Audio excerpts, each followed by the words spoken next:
Bakı daha bir tarix yazdı. Mən deyərdim ki, dünən keçirilən əsrin məhkəməsində sadəcə təqsirləndirilən şəxslər yox, həm də yaddaş mühakimə olundu. O yaddaş ki, 1993-cü ilin qarlı Kəlbəcərində donub qalmışdı. Nənəsinin qucağında son dəfə çırpınan bir uşaq kimi. İndi isə həmin uşaq, Zabil Səfərov, 32 il sonra öz səsini susturmağa çalışanların üzünə dik baxaraq danışır. Azərbaycan ədalətinin qarşısında Arayi Qarutunyan, Bako Saakyan, Arkadi Qukasyan və digər separatçılar dayanıb.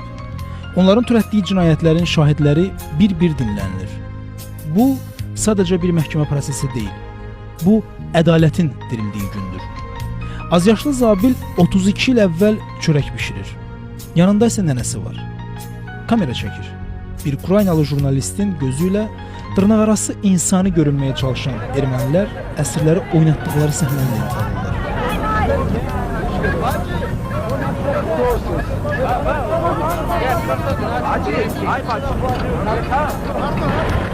Bu görüntü 1993-cü il aprelin 12-sində çəkilib. Həmin videoda olan az yaşlı oğlan isə indi böyüyüb.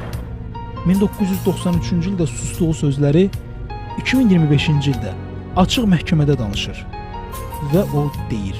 93-cü ildə o mənim gördüyünüz kadrda nənəmdir. Mənim 93-cü aprel ayının 4-cü geri Kəlbəcərə bizi mühasirəyə aldılar.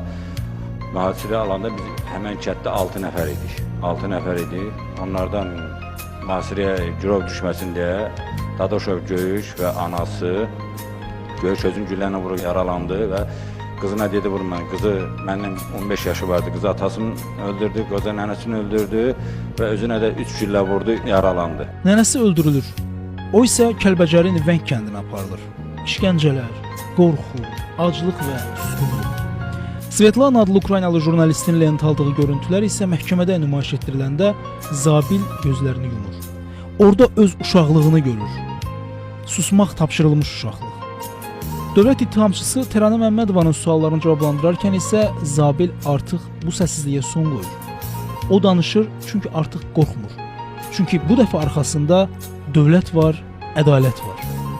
1995-ci ilin noyabrında azad edilən Zabil indi 2025-ci ilin mayında öz azad səsi ilə tarixə şahidlik edir.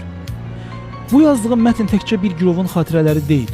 Bu Azərbaycanın müharibə cinayətlərinə verdiyi cavabın səsidir. Bu 30 il əvvəl susturulmuş uşaqlığın danışmağa başladığı məqamdır. Və bu danışan səsin fonunda Bakı bir daha göstərir ki, bu şəhər sadəcə paytaxt deyil. Bu şəhər ədalətin taxtıdır. Gəlin həmin o susqun uşaqlığın lent alınmış görüntülərinə bir daha baxaq. Çünki bəzən tarix bir uşağın gözlərində başlayır və bir məhkəmə zalında isə tamamlanır.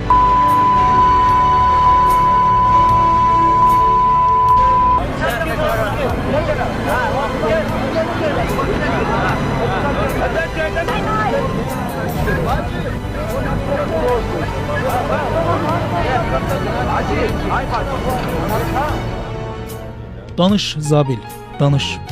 Sən tanka minəndə nənən uşağı aparmayın deyə yalvarırdı. Susmuşdun 93-cü ildə. Sənə susmağı tapşırmışdılar. İndi o sükut danışır. İndi sən danışırsan Zabil. Əsrin məhkəməsi səni dinləyir. 32 ildən sonra. Sən artıq uşaq deyilsən. Amma o günkü uşaq hələ də içindədir. Və o uşaq sənə dönə-dönə deyir. Danış Zabil, danış.